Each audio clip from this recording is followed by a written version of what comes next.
Bueno, tal com ha anat la situació del joc avui, crec que l'empat és just per dos equips. No? Nosaltres no hem tingut ocasions clares, ells han tingut la pilota parada, tenien un equip avui amb molta alçada i han tret profit. Sí que han rematat, però els han contrarrestat una miqueta i ja et dic, ha sigut un joc no molt vistós ni per un equip ni per l'altre, molt joc buscant les esquenes, molt llarg i no ha hagut joc de continuïtat, joc combinatiu. Per la situació de Figueres i una mica també la nostra, nosaltres jugant a casa teníem que arriscar, tindríem que tindre una mica més de risc, però s'ha plantejat bé el Figueres a darrere, jugant a veure si alguna contra feia mal, i ja et dic, ha sigut un partit de 9 ocasions, tant un com un altre, i penso que el resultat de l'empat és just.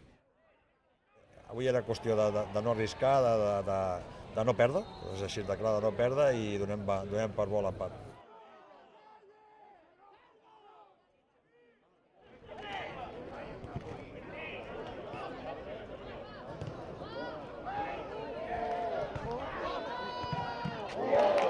Positiva, porque el equipo ha dado la cara, han peleado hasta el último momento y yo creo sinceramente que hoy, si hubiésemos tenido un poquito más de acierto, pues hubiésemos ganado el partido. Se ha llegado a puerta, se ha tocado el balón cuando se ha podido. Bueno, estamos contentos en ese sentido, quizás nos ha faltado por definir.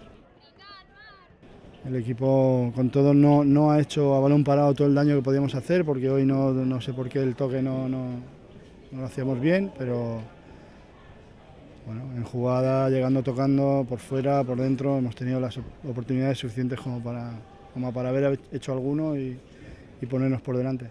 Sí es cierto que en estos campos tan pequeños siempre de cualquier forma puede surgir algo, algún rechace, algún córner, pero verdaderamente las llegadas en la primera parte que hemos tenido por banda para dar un pase atrás y empujarla, luego en la segunda parte el palo, en fin, las jugadas yo creo que con más peligro han sido nuestras.